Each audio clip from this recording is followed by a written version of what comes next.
बहुत बहुत धन्यवाद रेखा बहन। सबसे बड़ी बात तो ये है कि आज परिचय गुरुदेव का दिया जाना चाहिए। हम लोगों का क्या परिचय है? आप गुरुदेव के वृहत पुत्र हैं। हमने गुरुदेव को नहीं देखा, पर आपके रूप में हम गुरुदेव को देख रहे हैं। भगवान के सामने भगवान के बच्चों का परिचय नहीं। आपके आप साथ शायद विजय भाई के दर्शन हो रहे हैं। डॉक्टर आमला रिसर्च सेंटर से विजय भाई का भी भावभरा स्वागत अभिनंदन है। हमारा स्वागत अभिनंदन स्वीकार करें। भावना बहुत प्रबल है, बहनें हमारी, इसलिए खूब बड़ा चढ़ा करके हम लोगों के विषय में बताया। हम लोग बहुत कम बताया, बहुत कम बताया बच्चा, हैं और बहुत ही आप कम सबके बताया। बीच से हैं। हम लोग भी आपके जैसे ही क्षेत्र में छोटे छोटे कार्यक्रम करके इसी तरह मिशन की बहुत सारी गतिविधियों को फैलाने का काम करते रहे हैं। ये हमारा सौभाग्य है कि भगवान ने हमको ये काम करने का अवसर प्रदान किया है।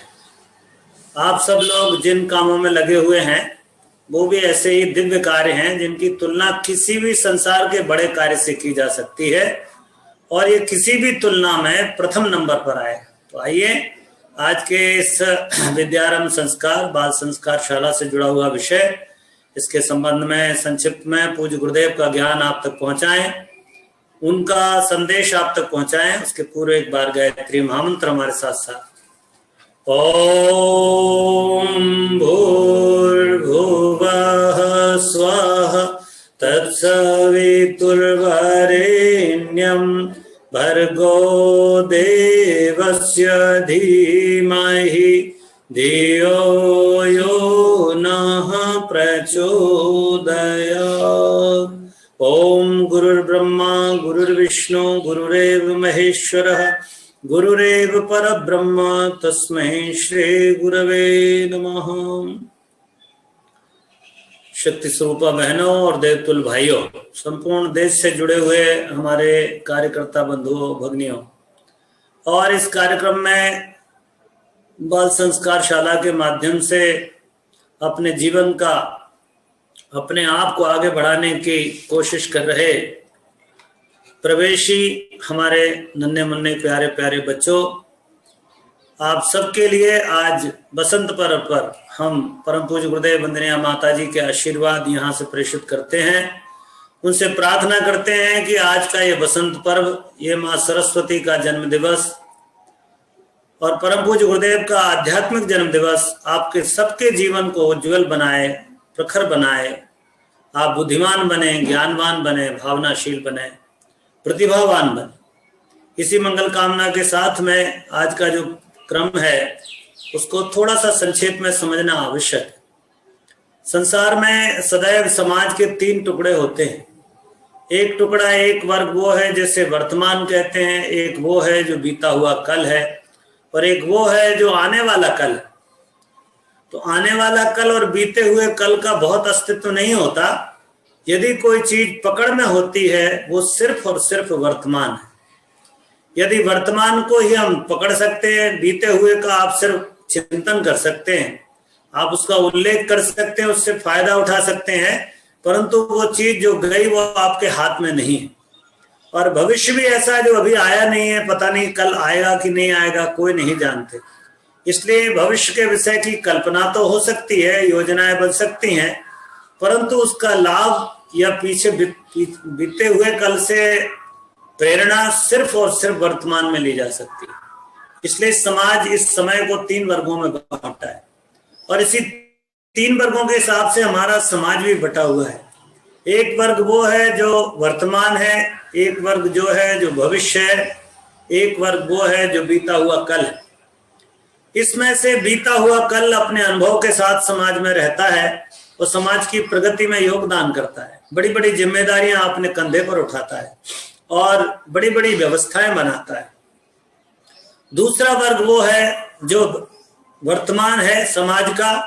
वो वर्तमान समाज का वर्ग अपनी क्षमता को, योग्यता को, शक्ति को भगवान के काम में लगाता है, और जो बीते हुए कल की प्रेरणा है उसको धरती पर उतारता है। और मित्रों, इसमें एक और बड़ी बात है, समाज का एक वर्ग है, वो है हमारे नन्हे मुन्ने बच्चे, जो इस देश का, इस विश्व का कल है, आने वाला कल, सुनहरा कल, आने वाली संभावना, आने वाला उज्जवल भविष्य। इसलिए जब हम बच्चों की बात करते हैं तो स्वाभाविक रूप से हमको अपने कल के निर्माण की बात याद आती, और वो कल का निर्माण इस वर्तमान का सदुपयोग और बीते हुए कल से प्रेरणा लेके किया जाना चाहिए। इसलिए वर्तमान और बीता हुआ कल, ये दो साधन है, और जो लक्ष्य है, उद्देश्य है, वो हमारे कल का भविष्य है, उजला भविष्य। इस उजले भविष्य के प्रतिनिधि हमारे बच्चे हैं। आज हम जिस तरह के बच्चे बनाएंगे, गढ़ेंगे, यही हमारे कल का देश बनेगा, हमारा परिवार बनेगा, हमारा समाज बनेगा। जो लोग इस वर्तमान, इस आने वाली पीढ़ी को निर्माण में, जो उसके वर्तमान में सहयोग नहीं करते, वो निश्चित रूप से अपने आने वाले कल को धुंधला और अंधेला करते हैं। इसलिए बचपन अर्थात जो वर्तमान में उसका जीवन है और जो आने वाले कल का भविष्य है, उन दोनों को संभालने की आवश्यकता है। और ये काम हम बाल संस्कार शालाओं के माध्यम से पूरे देश में कर रहे हैं। सच्चे और अच्छे बच्चे तैयार करना, अच्छे, श्रेष्ठ, चरित्रवान, राष्ट्रभक्त, धर्मनिष्ठ, आदर्शनिष्ठ हमारे नागरिक तैयार करना, ये जीवन की, ये समाज की, ये देश की सबसे बड़ी आवश्यकता है। आप देखें, सारा भारतवर्ष की सरकार का पूरा बजट आप थोड़ा सा गौर करिएगा तो साधन सुविधाओं के संग्रह में लगा हुआ है। रोड कितने बनेंगे, उद्योग कितने खड़े होंगे, अस्पताल कितने बढ़ेंगे, स्कूल कितने बढ़ेंगे, इस पर बहुत बड़ी बड़ी योजनाएं, बड़े बड़े प्लानर्स लगे हुए हैं। और इसके लिए कभी पंचवर्षीय योजनाएं बनती थी, अब वार्षिक योजनाएं बन रही हैं। परंतु मैं कहता हूं कि यदि व्यक्ति, इस देश का नागरिक अगर घटिया हो गया, इस देश का नागरिक का पतन हो गया, उसका चरित्र ऊंचा नहीं हो सका, उसका व्यक्तित्व ऊपर नहीं उठा, तो सारे साधन व्यर्थ हो जाएंगे। इसलिए किसी भी समाज की, किसी भी देश की प्रगति उसके नागरिकों के ऊपर है, और इन नागरिकों के निर्माण का काम ये सरकारी तंत्र से संभव नहीं है। इसलिए उनके दिमाग में भी ये बात नहीं आती। इसलिए हमारे देश में प्राचीन काल से ही एक तंत्र को और बहुत प्रधानता मिली है, वो तंत्र है हमारा धर्म तंत्र, आध्यात्मिक तंत्र। हमारा एक वर्ग है जो भौतिक सुविधाओं को जुटाने में, साधनों को खड़ा करने में, बुद्धिमत्ता के विकास में लगा रहता है, और एक वर्ग वो है जो वर्ग नैतिकता से ऊंचे सजे हुए मनुष्यों को बनाने में लगता है, संवेदनशील मनुष्यों का निर्माण करता है, विवेकशील मनुष्यों का निर्माण करता है, एक बड़े मनुष्य को मनुष्यता का गहना पहनाता है। अन्यथा तो आदमी और जानवर में कोई खास अंतर नहीं होता, ये दो पैर से चलता है, बस इतनी विशेषता है। यदि कर्म ठीक नहीं है, विचार ठीक नहीं है, भावना ठीक नहीं है, तो ये मनुष्य, जिसे हम दो पैर का जानवर कह सकते हैं, ये पशुओं से भी गिरा बीता है। इसलिए आइए आज के इस समय में हम विद्यारंभ के माध्यम से इस श्री राम बाल संस्कार शाला की इस अनूठी, बड़ी सुनहरी पहल कहता हूं मैं इसे, बड़ी प्रेरक पहल है कि आपने पूरे देश भर से सैकड़ों बच्चों को जोड़ा है और उनको एक नए प्रारूप में, एक नए मॉडल में लाकर खड़ा करने की कोशिश। यहाँ ये भी ध्यान रखने की बात है कि जब आप बच्चों के संस्कार की बात करते हैं तो सामान्य तौर से जो अभी हमारी शिक्षा की पद्धति है, उस पद्धति में आप कोई सामान किसी के दिमाग में ठूस रहे हो, ऐसा है। आप अपना सामान, अपना ज्ञान उठा करके किसी बच्चे की खोपड़ी में रखने की कोशिश करते। ये जो बाहर से संप्रेषण की प्रक्रिया है, बाहर से लादने की प्रक्रिया है, वजन लादने की प्रक्रिया है, ये कभी भी किसी भी बच्चे के जीवन का अंग नहीं बन पाती। वो उस बोझ को जीवन भर ढोता है, 20-25 साल तक अपना अध्ययन करता है, एक 10 इंच बाई 10 इंच का कागज का टुकड़ा लेकर जिंदगी भर भटकता है। ये ज्ञान ऐसा है, ये जानकारी ऐसी है जो सिर्फ बोझ मात्र है, तब तक जब तक कि इसको वो अपने जीवन का अंग नहीं बना लेता, उसके भीतर से ये ज्ञान प्रकट नहीं होता। इसलिए जब बाल संस्कार शाला की चर्चा करें तो एक बात स्पष्ट रहनी चाहिए कि हर मनुष्य अपने आप में परिपूर्ण है, वो भगवान का अंश है, वो परमात्मा की दिव्य चेतना का एक एक किरण है, वो एक सितारा है इस संसार में, इस ब्रह्मांड में। इसलिए उसका जीवन अपने आप में परिपूर्ण है और किसी को भी आप अपने मार्ग पर नहीं चला सकते। जब कभी भी उसका मार्ग निकल कर आएगा तो उसके हृदय से, उसके अंतर से निकल के आता है। इसलिए बच्चों के भीतर छुपी हुई दिव्यता को, बच्चों के भीतर जो अंतर्निहित दिव्यता है, उस दिव्यता को विकसित करना ही हमारी बाल संस्कार शाला का उद्देश्य, ये ध्यान बना रहना चाहिए। जो आज हम लोग विद्यारंभ संस्कार कर रहे हैं, तो इस शिक्षारंभ की बात नहीं की, इसमें विद्यारंभ कहा है। और विद्या में दो चीजों का समन्वय है। एक समन्वय है जिसमें जानकारी एकत्रित करनी पड़ती, इसके अधिष्ठाता के रूप में हम माता सरस्वती की वंदना करते हैं। और दूसरे देवता हैं, इसमें वंदना होती है विवेक के देवता भगवान गणेश, जो दूरदर्शी विवेकशीलता, संवेदनशीलता, और ये विवेक के अंतर्गत ही जीवन के सारे गुण आ जाते, चाहे वो प्रेम हो, करुणा हो, दया हो, ममता हो, स्नेह हो, सौजन्य हो, कुछ भी हो। जितनी भी संवेदनशील मनुष्य को मनुष्य बनाने वाली जो गुण हैं, जो दिव्यताएं हैं, जो सद्गुण है, वो भगवान गणेश के अंतर्गत आते हैं। और जितना भी कौशल है, जितनी भी जानकारियां हैं, जितनी भी पढ़ाई लिखाई है, ये सब के सब विषय, सारी की सारी दुनिया ब्रह्मांड के विषय में जानकारी, ये माता सरस्वती के अंतर्गत आती। इसलिए सरस्वती को ज्ञान की देवी और गणेश को विवेक का देवता माना जाता है। तो हमको भी ये बात ध्यान रखनी है कि जो भौतिक जानकारी है, जिसके माध्यम से हम अपने जीवन को अच्छा बनाते हैं, सुव्यवस्थित बनाते हैं, अच्छे से संचालित कर पाते हैं, प्रगति कर पाते हैं, धन साधन इकट्ठा कर पाते हैं, उनकी प्रदाता माता सरस्वती, जो हमको कला और अन्य सभी चीजों में हमको अपनी योग्यता बढ़ाने का में सहयोग करती है। और दूसरे देवता है विवेक के, जो जानकारी को, कला को, योग्यता को सदुपयोग की रीति नीति सिखाती। इसलिए विद्या के अंतर्गत ये दोनों पक्ष आ जाते हैं। शिक्षा में सिर्फ शिक्षा है, जहाँ जानकारी है, जिसे आप एजुकेशन कहते हैं। तो हमारे यहाँ उपनिषदों में एक बहुत सुंदर वाक्य आया, उसको विवेकानंद जी, स्वामी विवेकानंद बार बार कहा करते थे, every soul is potentially divine and manifestation of divinity by controlling internal and external forces. This is the aim of education. आपके भीतर की दिव्यता को बाहरी और भीतरी शक्तियों से समन्वित करके उनका विकास करना, उसको जानना, उसको प्रकट कराना, उसको मैनिफेस्ट करना, यही वस्तुतः विद्या का, शिक्षार्जन का या शिक्षा का उद्देश्य माना गया है। इसलिए हमारी बाल संस्कार शाला का उद्देश्य भी यही है कि आप बच्चे के भीतर जो अंतर्निहित दिव्यता है, जैसे मैं कहता हूं, आप गणित सिखाते, आपने कोई सवाल दिया, बच्चा हल करता है, ये हल कहां से आता है, जरा विचार करिए।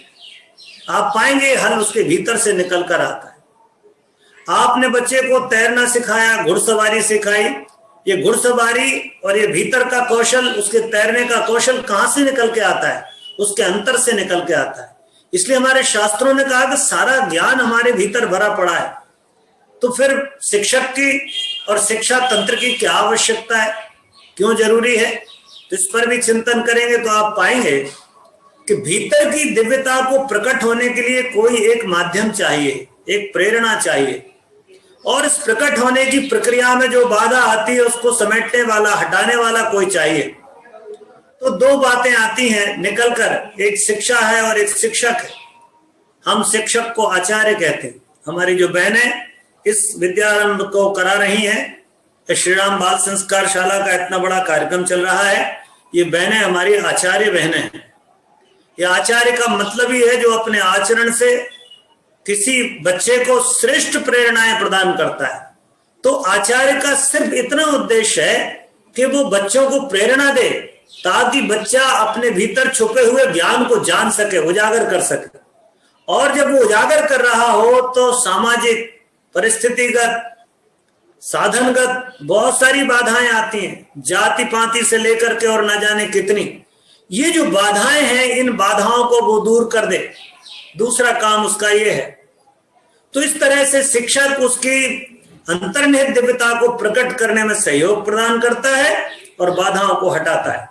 और वो स्वयं एक नजीर, एक उदाहरण, एक सिंबल बनता है, एक मॉडल बनता है।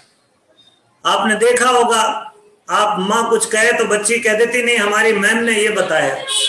बच्चा अपने गुरु को, अपने आचार्य को, अपने टीचर को सबसे आगे मानता है। इसलिए आप सब जो भी काम कर रहे हैं, तो इसमें आपको ध्यान रखना पड़ेगा कि आप आचार्य की भूमिका में, और आचार्य वही है जो आचरण से शिक्षा देता है, करके बताता है, कह के नहीं। ऐसे तो माता और पिता दिन रात बच्चे को टोकते, डांटते, फटकारते रहते हैं, झूठ मत बोलो, सामान जगह पे रखो, खाना समय पे खाओ और दूसरों की बात मानो। पर आप देखते होंगे कि जितना आप टोकते हैं बच्चे उतने ही और उद्दंड होते चले जाते हैं, आपकी बात नहीं मानते, अवज्ञाकारी बन जाते हैं। आप सोचते हैं हमारा बच्चा आज्ञाकारी बने, पर उसके विपरीत एक्शन आता है। कारण आप सोचते हैं बच्चा बड़ा उच्छृंखल हो गया, बच्चा बड़ा मनमौजी हो गया, ये बात नहीं मानता है। ऐसी बात नहीं।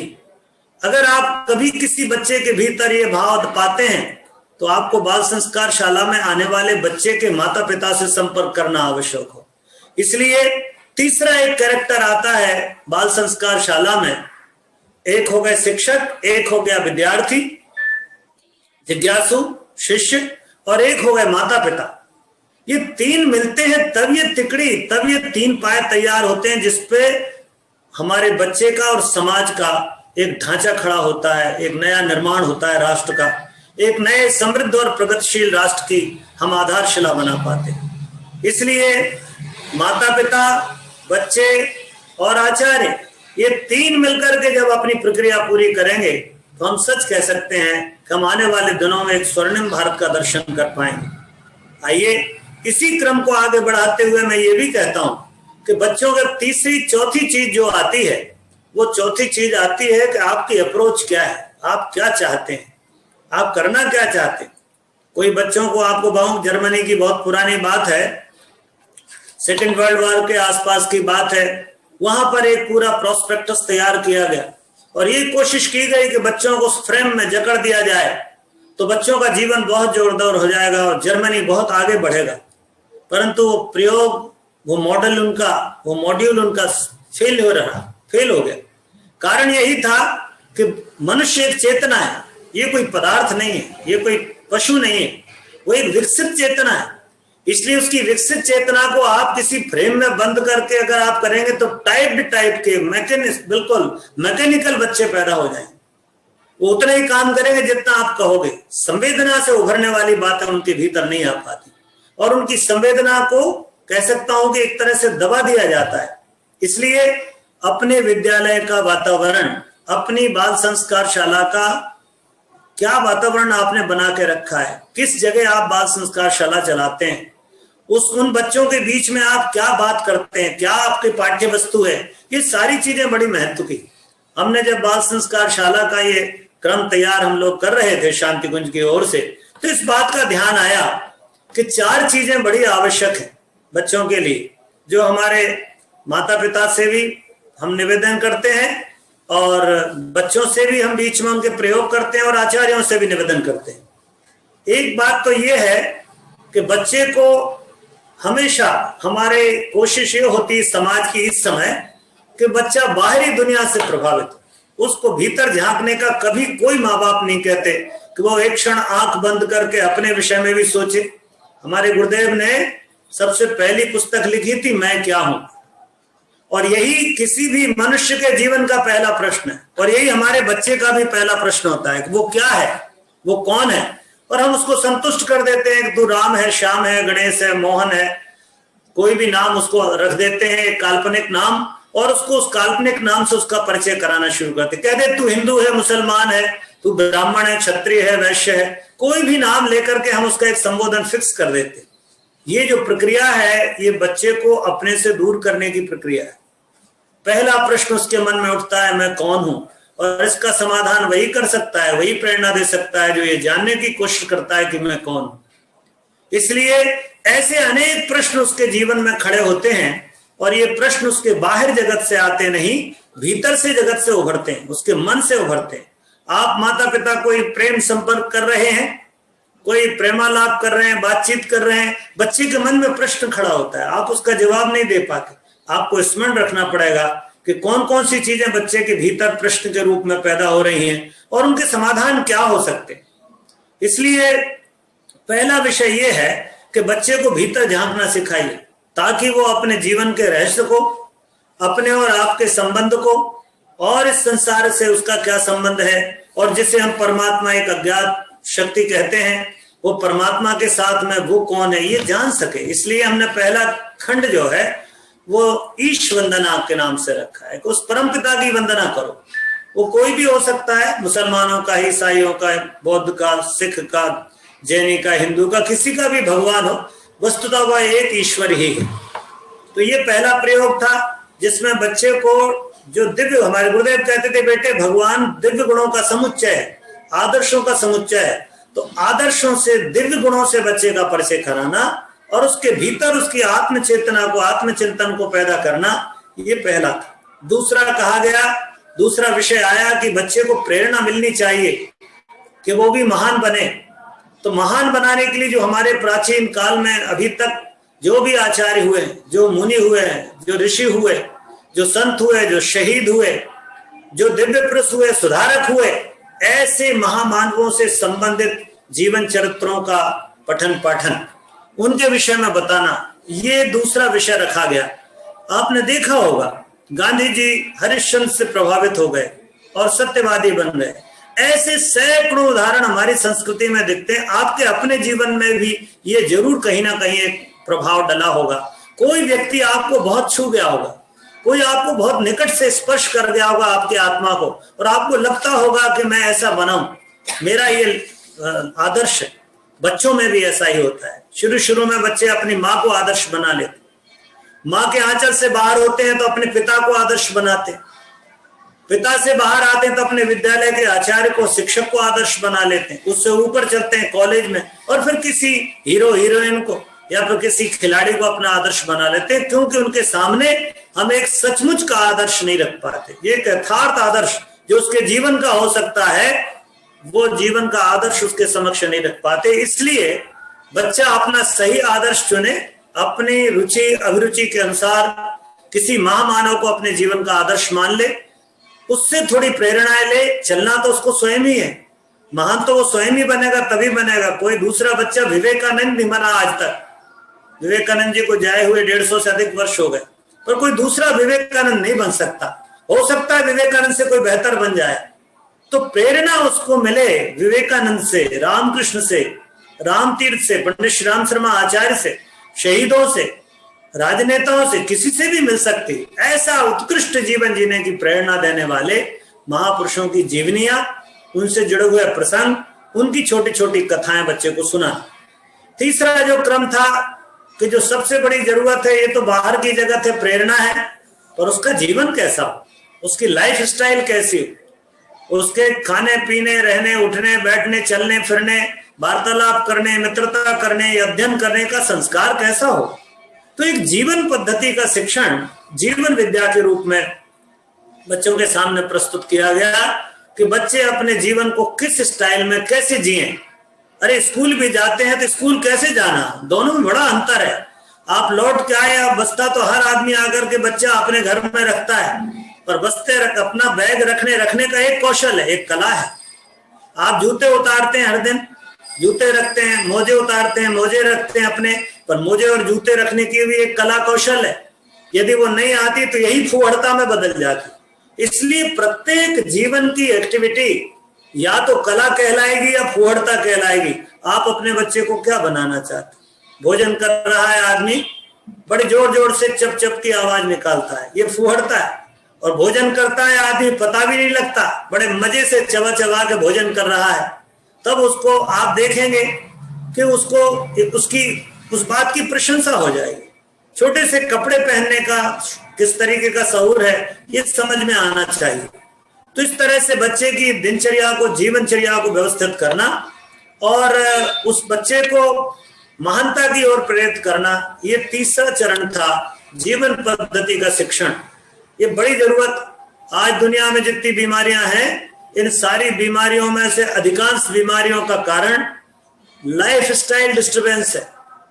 जो जीवनचर्या की अस्त व्यस्तता है, उसके कारण हमारे लोग ज्यादा बीमार हैं। तो हम अपने बच्चे को बीमार ना बनाएं, उसको एक स्वस्थ जीवन दें, उसको सोचने की एक स्वस्थ तरकीब दें, उसको व्यवहार करने का एक सही तरीका बताएं। ये उसकी जीवन पद्धति को विकसित करना है। और चौथा ऐसा क्रम है कि जब बच्चा इतना विकसित हो जाए तो निश्चित रूप से उसको समाज के किसी अच्छे कार्य में लगाना चाहिए, उसके अच्छे शौक विकसित करना चाहिए। इसके लिए फिर खेल कूद से लेकर के, योग व्यायाम से लेकर के, कला कौशल से लेकर के, भाषणबाजी से लेकर के, भ्रमण से लेकर के ढेर सारे कार्यक्रम एक चतुर्थ चरण में बनाए गए। तो ऐसे 4 खंडों में बांटकर इस बाल संस्कार शाला का प्रयोजन पूरा होता है। इसलिए भाइयों बहनों, मेरी तो आपसे यही प्रार्थना है कि इस विद्यारंभ के साथ में बच्चों के जीवन में आप सच में विद्या का प्रवेश कराएं। बच्चा ऐसा विद्यावान बने कि जहां बच्चा निकले लोग देखते रह जाएं कि कोई बच्चा हो तो ऐसा, आपको गौरव अनुभव होगा। और इसमें एक महत्वपूर्ण बात मैं और कहता हूं कि जो माता पिता का दायित्व है, आचार्य के पास तो एक रविवार के दिन बच्चे आ रहे हैं या प्रतिदिन आते हैं घंटे 2 घंटे, पर बाकी 24 घंटे में से 22 घंटे 20 घंटे वो अपने माँ बाप के साथ रहते हैं। इसलिए घर परिवार का वातावरण उच्च स्तरीय कैसे हो, आपका परिवार देव परिवार कैसे बने, आपके घर में साधना स्वाध्याय संयम और सेवा का वातावरण कैसे बने, इसके लिए हमको अभिभावक संपर्क का क्रम भी अवश्य करना चाहिए। घर घर जाइए। आज सबसे बड़ी जरूरत साधनों का अंबार है। गद्दे की मोटाई मैंने देखा है, मैं 2-4 दिन पहले एक जगह गया था, 1 फीट मोटा गद्दा था। आप बैठो तो उसी में धस जाइए, पर नींद उस गद्दे में नहीं थी। नींद तो कहीं दूसरी चीज है, वो तो किसी जीवन के आनंद से जुड़ी है। तो गद्दों में आदमी नींद ढूंढता है, बड़ा बहुत ही लेविश लाइफ जी रहा है, परंतु पता लगता है कि रोगों से भरा हुआ है। आदमी की आकांक्षाएं अभिलाषाएं उसके कामों के साथ नहीं मिलती, और ना जाने कैसे भूतों जैसा अतृप्त और सदैव रुष्ट टाइप का, गुस्सा टाइप का, अशांत आदमी बनके जी रहा है। इसलिए घर परिवार में जाकर जीने का ढंग सिखाना, उस परिवार को देव परिवार बनाना, उनसे निवेदन करना कि हम आपके बच्चे पर 6 महीने प्रयोग कर रहे हैं। एक मनोवैज्ञानिक प्रयोग, मनोकायिक प्रयोग है, साइकोसोमेटिक प्रयोग है। आप हमको सहयोग करिए। आप जरा इतने दिन अपने परिवार को आप थोड़ा सा गुरुकुल जैसा बना लीजिए। जो बच्चे से आप कराना चाहते हैं वो आप करना शुरू कर दीजिए। धीरे धीरे आप पाएंगे बच्चे के भीतर बहुत तेजी से विकास होता है। मैंने अनुभव किया है। आप साल भर शाला को ठीक से रन कर पाए, जो प्रारूप जो पैटर्न तैयार किया गया है, आप पाएंगे 1 वर्ष में आपके बच्चे के भीतर वो छाप पड़ेगी को 20 साल तक आपको दिखाई देगी। तो इसलिए बाल संस्कार शाला के माध्यम से ये है। अब आता है हमारा विद्यारंभ संस्कार का। आपने देखा होगा इस संस्कार में माता सरस्वती की पूजा होती, कला की देवी, ज्ञान की देवी। दूसरा, हम अब भगवान गणेश का पूजन करते हैं कि जो कला जो कौशल आए उसका सदुपयोग कैसे, वो हमारे जीवन का अंग कैसे बने, इस हेतु गणेश की पूजा होती। तीसरा क्रम हम कराते हैं जिसमें भगवान अपने गुरु भगवान की पूजा करते हैं। गुरु ही वो शक्ति है जो कह सकते हैं आप, गुरु वो दरवाजा है, वो खिड़की है, वो वातायन है जिसमें से आप झांक कर सारे व्योम को, सारे आकाश को देख सकते हैं, परमात्मा रूप इस विराट जगत को देख पाते हैं। तो हमारे जीवन की खिड़की ही गुरु है। वो जीवन का वो आदर्श है जिसमें हम चलकर अपने को उस परमात्मा तक ले जाते हैं। इसलिए हमारे यहाँ गुरु को ब्रह्मा विष्णु और महेश कहा है, जो निर्माण, जो सृजन और जो हमारे भीतर की बुराइयां हैं उनके ध्वंस की योजना बनाता है। तो ये सारी चीजें बड़ी चीजें हैं जिनके माध्यम से हम अपने गुरुदेव की वंदना करते हैं। तो गुरु की वंदना कराते हैं इसमें, जिससे बच्चे के भीतर गुरु शिष्य परंपरा में सीखने का क्रम चल पड़े। अभी जो टीचरशिप है, स्टूडेंट एंड टीचर, आप इसके रिलेशन पे थोड़ा गौर करेंगे तो ये प्रोफेशनल है। जो टीचर है वो एक प्रोफेशनल आदमी है, और जो बच्चा है उसकी कमोडिटी है, वो उसका साधन है बिक्री का, उससे वो पैसा कमाता है, ग्राहक है। इसलिए ग्राहक और व्यापारी का संबंध जो पश्चिम से आया है, जिसे कॉन्वेंट सिस्टम कहते हैं आप, इसने हमारी शिक्षा की मूल भावना को आहत कर दिया। हमारी मूल भावना थी गुरु शिष्य परंपरा। शिष्य के 3 गुण बताए थे, समर्पण, विसर्जन और विलय। अपने ही गुरु में विलीन हो जाता था और अपने गुरु में बन जाता था। और ये जो प्रक्रिया थी कि गुरु अपना आत्मदान कर देता था। इसलिए जब गुरु की बात करते हैं तो गुरु कहते हैं गुरु अपनी आत्मा का दान अपने बच्चे को कर देता है। शिष्य को करता है, और वो सोचता है कि मेरे सामने भगवान नारायण के रूप में मेरा बेटा आया है, ये शिष्य आया है, इसको मैं सब कुछ दे डालूंगा, अपने आत्मदान करता है। इधर शिष्य अपना समर्पण करता है, उधर गुरु अपनी आत्मा का दान कर देता है, और इस समन्वय से एक बहुत ही महान घटना, एक बड़ा संक्रमण हो जाता है, एक बड़ी प्रक्रिया, बड़ा रूपांतरण होता है कि पशुवत जीवन एक महान उद्देश्यपूर्ण जीवन में परिवर्तित हो जाता है। तो ये जो बात थी, ये थी हमारी गुरु पूजन के साथ जुड़ी हुई थी। उसके बाद इसमें देखा आपने कि इसमें 3 बातें और कराते हैं हम। इसमें सबसे पहले कलम की पूजा कराते। ये कलम अभिरुचि का प्रतीक, लगन, अभिरुचि, आपके भीतर पढ़ने की इच्छा शक्ति जगह बच्चे के भीतर, कैसे उसकी अभिरुचि विकसित हो जाए, वो पढ़ाई लिखाई करने लगे। माँ बाप प्रायः शिकायत करते हैं कि बच्चा का इंटरेस्ट नहीं है, तो इंटरेस्ट कैसे क्रिएट करें, इसके लिए ये जो कलम की पूजा होती। दूसरा होता है कलम के साथ में दबात आती, स्याही। ये स्याही को हम कहते थे कि ये जो है ये बच्चे के भीतर में उसकी एकाग्रता की प्रतीक, कि बच्चे को एकाग्र नहीं बनाएंगे तो उसकी जो मेहनत है वो व्यर्थ चली जाती, उसकी जो अभिरुचि है वो व्यर्थ चली जाती। इसलिए उसकी अभिरुचि से उत्पन्न हुई शक्ति को आप कैसे एकाग्र कर लें, किसी एक पर्टिकुलर टारगेट पर उसको आप फोकस करा दें जिससे बच्चा उस दिशा में सफलता पा ले। और ये एकाग्रता ही ध्यान की पहली सीढ़ी, इसके बाद ध्यान की प्रक्रिया शुरू होती है। और तीसरी चीज होती है जैसे कहते हैं पट्टी या कागज की पुस्तक, नोटबुक। ये नोटबुक प्रतीक होती है हमारे परिश्रम की, मेहनत की। तो श्रमशीलता, फिर उसके बाद में उसकी अभिरुचि, लगन, और तीसरी उसकी एकाग्रता। ये तीनों के लिए 3 चीजों की पूजन का क्रम संपन्न होता है। इस तरह से हम बच्चे से फिर अंत में उसी स्लेट पर एक महान, एक बहुत दिव्य मंत्र लिखाते हैं, ओमकार का लेखन कराते, ओम लिखवाते हैं। ये सच पूछे थे, ओमकार सारे जगत की जो संसार चल रहा है, ये चक्र, इस संसार के चक्र में जो मूल ध्वनि है, जो अस्तित्व की धुन है, वो अस्तित्व की धुन ही हमारा ओमकार है। इसलिए ओमकार ही ब्रह्म है, ये अक्षर ब्रह्म है। जब ये लिखा जाता है तो भले ये मिटने वाला हो जाए, परंतु जब आदमी के जीवन में जग जाता है तो ये अक्षर हो जाता है जो कभी नहीं मिटता। इसलिए बच्चे के भीतर उस अक्षर ज्ञान माने उस कभी समाप्त ना होने वाले ज्ञान का आप बीजारोपण करें, इसलिए ओम लिखाते हैं।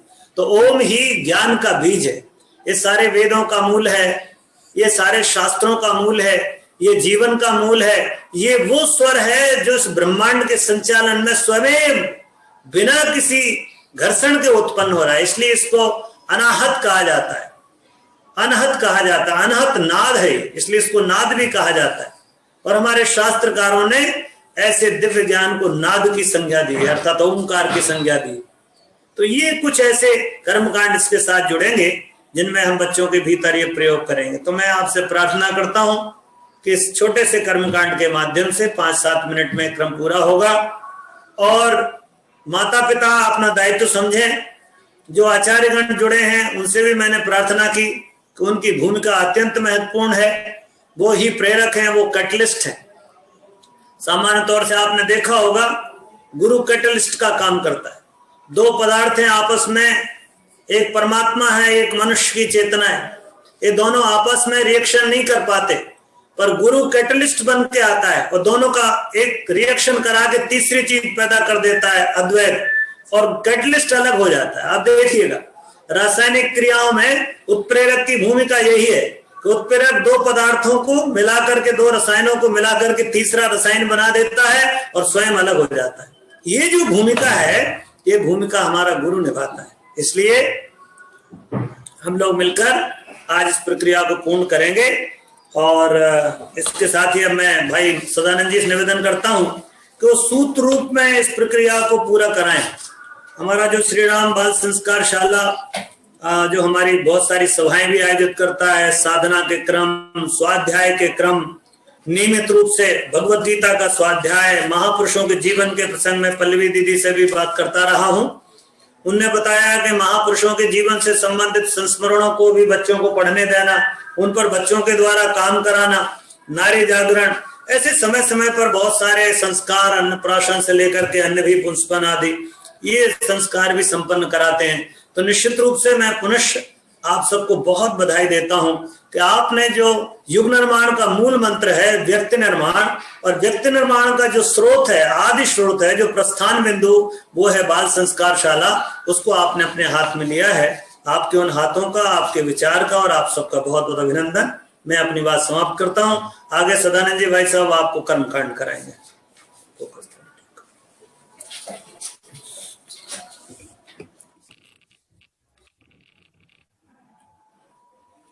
सभी को बहुत बहुत प्रणाम। एक बहुत ही महत्वपूर्ण अवसर, बहुत महत्वपूर्ण दिवस पर, बसंत पंचमी, बसंत का उत्सव, सरस्वती पूजन का अवसर, और इन सबसे महत्वपूर्ण एक और घटक, एक और बात जो हमारे जीवन से जुड़ी है, वो है हमारे गुरु का आध्यात्मिक जन्म दिवस, जिसके बारे में उन्होंने न मालूम कितनी बार, कितनी जगह पर अपना उल्लेख किया है। और उसी उल्लेख से ये बात स्पष्ट हो जाती है कि गुरु का महत्व जीवन में कितना अधिक होता है। तो आइए उन्हीं गुरु को हम साक्षी मान करके और हमारे आदरणीय भाई साहब की बातों को अंतस्थ करके जीवन में ग्रहण करने का प्रयास करके इस विद्यारंभ संस्कार का संक्षेप में यहाँ पर कर्मकांड विधान पूर्ण करते हैं। सबसे पहले जैसे भाई साहब ने बताया कि हमारे विवेक के देवता गणेश, तो गणेश के पूजन से हम आरंभ करेंगे। जहाँ व्यवस्था की गई हो, आपके यहाँ कुछ जगह शायद बाल संस्कार शाला में ये क्रम चल रहा है, और घरों में अगर माता पिता ने इसकी व्यवस्था की हो तो बच्चे के हाथ में अक्षत पुष्प दे दें। और उसके बाद यहाँ से हम पहले संस्कृत में सूत्र देंगे और उसका हिंदी भावानुवाद भी यहाँ से बोलेंगे। तो आप लोग अपने अपने स्तर पे उसको दोहरा लें, थोड़ा सा समय देंगे तो ये माना जाएगा कि आपने उस सूत्र को दोहरा लिया है। और ये सूत्र पूर्ण करने के बाद, मंत्र पूर्ण होने के बाद, वो जो अक्षत पुष्प है वो गणेश के चित्र पर चढ़ा दें, या गुरु का चित्र होगा या आपका जो भी पूजा स्थल होगा उस पूजा स्थल पे उसको समर्पित करवा दें। तो आइए सबसे पहले बुद्धि के देवता, विवेक के देवता, गणाधीश, देवों में सर्वप्रथम पूज्य भगवान गणेश का हम पूजन करेंगे। सूत्र मैं संस्कृत में बोलता हूँ, थोड़ा सा रुक रुक के बोलूंगा, उसके बाद उसका भावानुवाद हिंदी में। ओम ओम विद्याम विद्याम संवर्धयिष्यामि संवर्धिष्यामि, बच्चे में शिक्षा के साथ साथ विद्या का भी विकास करेंगे। अब यहाँ से मैं मंत्र बोल रहा हूँ, गणेश स्तुति का मंत्र है। ओम गणानां त्वा गणपतिग्वं हवामहे प्रियाणां त्वा प्रियपतिग्वं हवामहे निधीनां त्वा निधिपतिग्वं हवामहे वसो मम आहम जानि गर्भधमा त्वम जासि गर्भधम। उसके बाद अगला पूजन का क्रम आता है वाणी की देवी, कला की देवी, विद्या की देवी माँ सरस्वती। पुनः बच्चे के हाथ में अक्षत पुष्प दे दे और सूत्र पहले की भांति यहाँ से संस्कृत में, तदुपरांत हिंदी में बोला जाएगा। और सूत्र समाप्त होने के बाद सरस्वती माता की फोटो हो या ईश्वर की जो भी फोटो हो उस पर उसको चढ़वा दीजिए। कहिए ओम ओम कलाम संवेदनशीलताम वर्धयिष्यामि बच्चे में कलात्मकता और संवेदनशीलता का विकास करेंगे। सरस्वती का मंत्र, सरस्वती की स्तुति। ओम पावकानः सरस्वती वाजेभिर्वाजिनीवती यज्ञं वस्तु धिया वसुः। उसके बाद में उपकरण से आशय हमारा यहाँ स्लेट है, पेंसिल है, जैसा दीदी ने बताया था कि शायद आपको मंत्र लेखन की कॉपी और एक पेन दिया गया है। तो चलिए बदलते समय के साथ स्लेट पेंसिल की जगह गायत्री मंत्र लेखन की पुस्तक का पूजन आप कर सकते हैं। पुनः बच्चे के हाथ में अक्षत पुष्प दें और ये सूत्र दोहराने की कृपा करें। अगर स्लेट है, पेंसिल है तो बहुत अच्छी बात है, अन्यथा जैसा मुझे सूचना मिली है तो मंत्र लेखन पुस्तिका और पेन उसका पूजन कर सकते हैं। बोलिए ओम ओम विद्या विद्या संसाधन महत्वम संसाधन महत्वम स्वीकरिष्ये स्वीकरिष्ये विद्या विकास विद्या विकास के साधनों की गरिमा का अनुभव करते रहेंगे। ओम मनोज्योतिर्जुषतामाजस्य बृहस्पतिर्यज्ञमिमं तनोत्वरिष्ठं यज्ञध्वं समिमं दधातु विश्वे देवासैः मादयन्तामोम प्रतिष्ठ। अब आता है सर्वोपरि शक्ति का पूजन अर्थात गुरु का। जैसा भाई साहब ने बताया था, कैटलिस्ट का काम करते हैं। हमारे अंदर छिपी हुई योग्यता, हमारे अंदर छिपी हुई क्षमताओं को उभार कर उनका विकास कर और रास्ता दिखा करके गुरु कैटलिस्ट की तरह अपने मार्ग पर चला जाता है, फिर किसी अगले शिष्य के जीवन के विकास का कार्य हाथ में लेकर के। तो गुरु पूजन का क्रम होगा। हाथ में पुनः अक्षत पुष्प दे और अभिभावकों से सूत्र दोहरवाना है ये, क्योंकि अभिभावक, जैसा भाई साहब ने बताया, हमारे इस विशेष संदर्भ में बाल संस्कार शाला की बात करें तो बच्चे के जीवन के विकास में अभिभावक और गुरु की भूमिका बराबरी की है। दोनों का अगर सामंजस्य समन्वय बना रहे तो हमारे बाल संस्कार का जो बाल विकास का लक्ष्य है वो बहुत भली भांति पूर्ण होता है।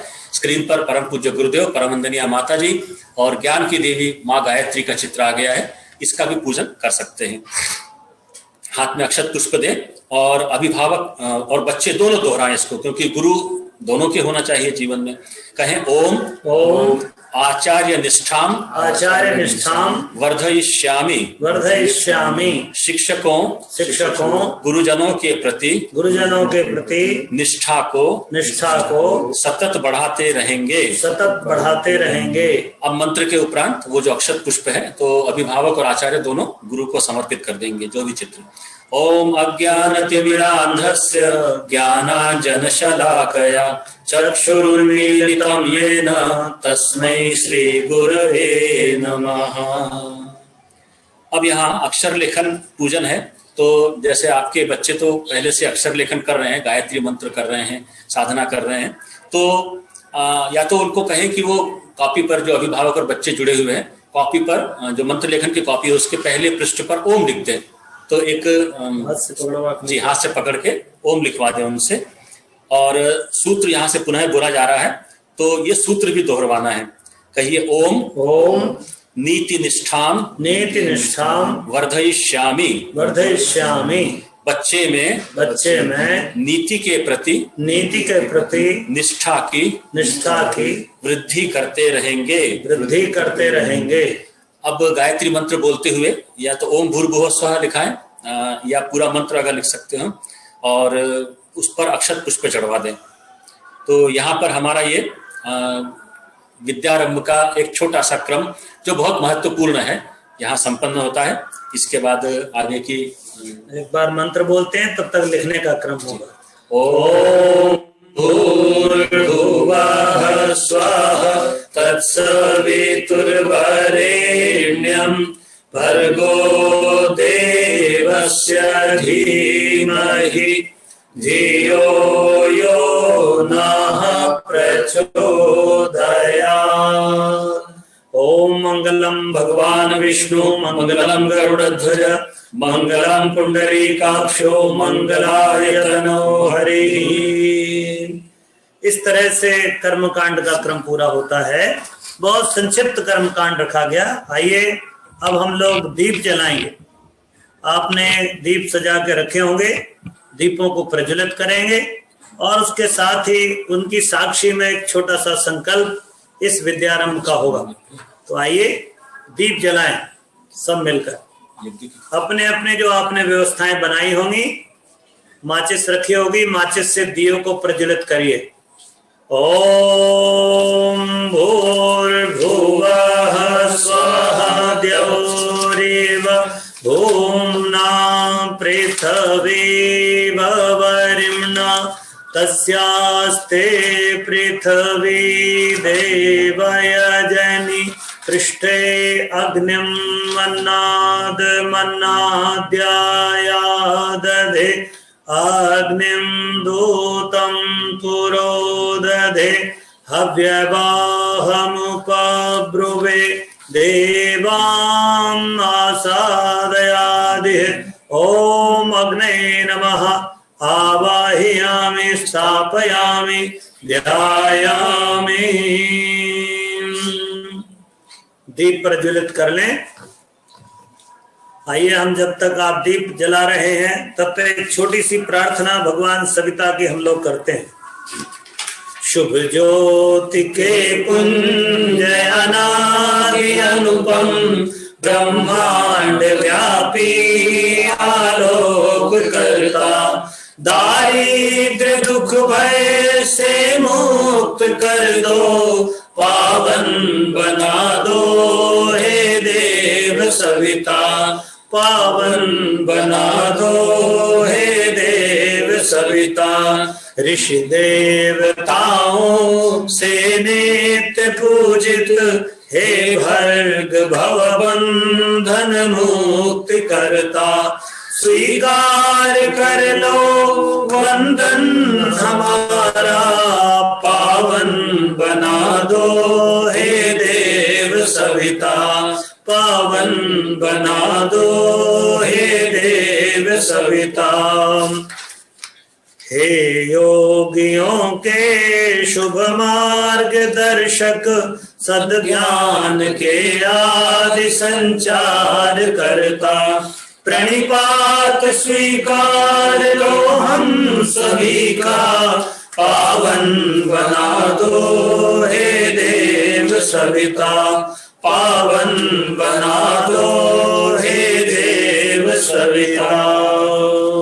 बोले यज्ञ भगवान की जय, सविता नारायण की जय, दीप नारायण की जय। 3 बार गायत्री महामंत्र और 3 बार महामृत्युंजय मंत्र होगा, हमारे साथ साथ उच्चारण करें। ओम भूर्भुवः स्वाहा तत्सवितुर्वरेण्यं भर्गो देवस्य धीमहि धियो यो नः प्रचोदयात् स्वाहा। इदं गायत्री इदं न मम। ओम भूर्भुवः स्वाहा तत्सवितुर्वरेण्यं भर्गो देवस्य धीमहि धियो यो नः प्रचोदयात् स्वाहा। इदं गायत्री इदं न मम। ओम भूर्भुवः स्वाहा तत्सवितुर्वरेण्यं भर्गो देवस्य धीमहि धियो यो नः प्रचोदयात् स्वाहा। इदं गायत्री इदं न मम। सभी इस विद्यारंभ संस्कार में संस्कार पा रहे सभी बच्चों के उज्जवल भविष्य मंगलमय जीवन की कामना करते हुए विशेष आहुति।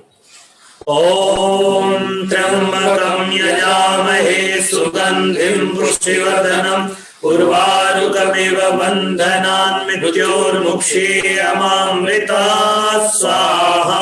इदं महामृत्युंजयाय इदं न मम। ओम त्र्यंबकं यजामहे सुगंधिं पुष्टिवर्धनम् उर्वारुकमिव बन्धनान् मृत्योर्मुक्षीयमामृतात् स्वाहा। इदं महामृत्युंजयाय इदं न मम। ओम त्र्यंबकं यजामहे सुगंधिं पुष्टिवर्धनम् उर्वारुकमिव बन्धनान् मृत्योर्मुक्षीयमामृतात् स्वाहा। इदं महामृत्युंजयाय इदं न मम। इसके उपरांत दोनों हथेलियां भगवान यज्ञ की तरफ फैलाइए। जो दीप जल रहे हैं उन दीपों की तरफ दोनों हथेलियां कर लीजिए। सभी बच्चे कर लें। आयु विद्या यश बल मेधा बुद्धि सब प्राप्त हो। ओम तनुपाग्ने से तन्वम में पाई। ओम आयुर्दा अग्ने से आयुर्मे देहि। ओम वर्चोदा अग्ने से वर्चो में देहि। ओम अग्ने यन्मे तन्वामुनं तन्मा प्रण। ओम मेधा में देवी सरस्वती आदधातु। ओम मेधा में अश्विनो देवावादित्तां पुष्कर सृजो। ओम भूर्भुवः स्वः तत्सवितुर्वरेण्यं भर्गो देवस्य धीमहि धियो यो नः प्रचोदयात्।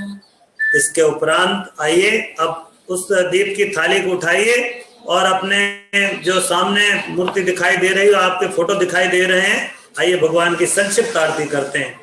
ओम यं ब्रह्म वेदांत विदो वदन्ति परम प्रधानम पुरुषं तथान्ये विश्वोद्गते कारणमीश्वरं वा तस्मै नमो विघ्न विनाशनाय।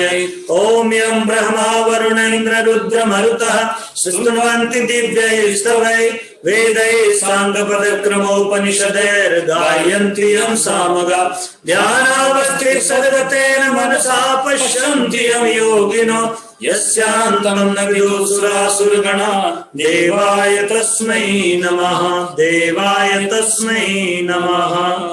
अब आइए संकल्प करते हैं। जिन भी माता पिता ने अपने बच्चों का विद्यारंभ कराया है, हमारे साथ साथ इस शब्दावली को बोलते चलेंगे। ओम विष्णुर्विष्णुर्विष्णु श्रीमद्भगवतो महापुरुषस्य विष्णु।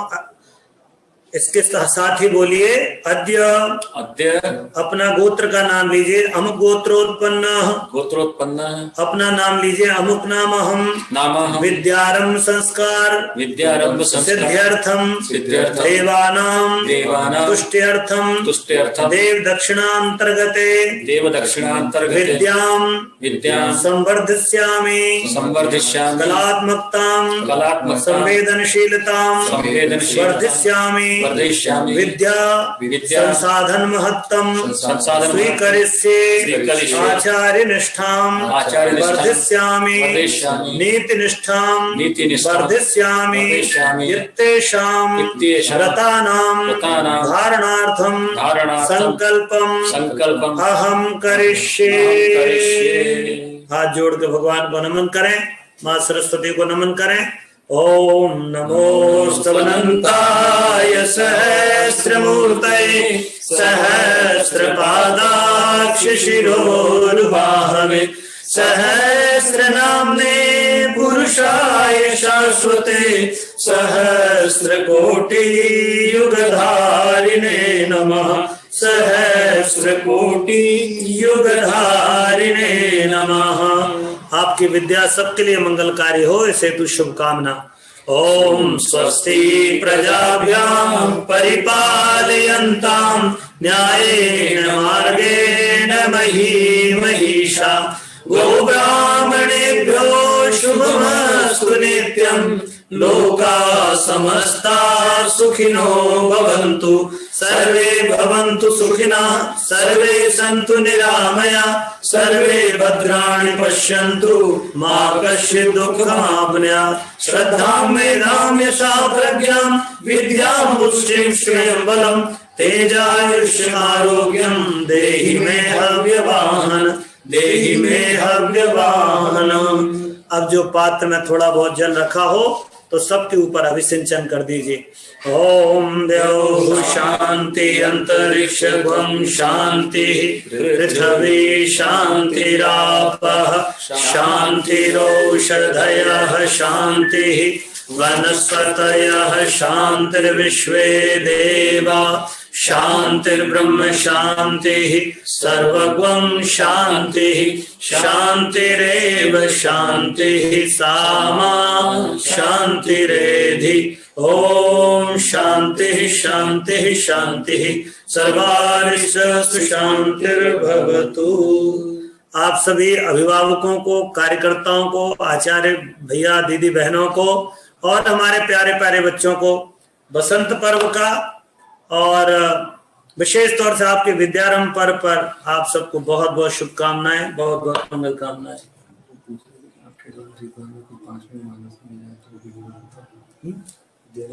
बहुत बहुत हृदय से आभार भाई साहब,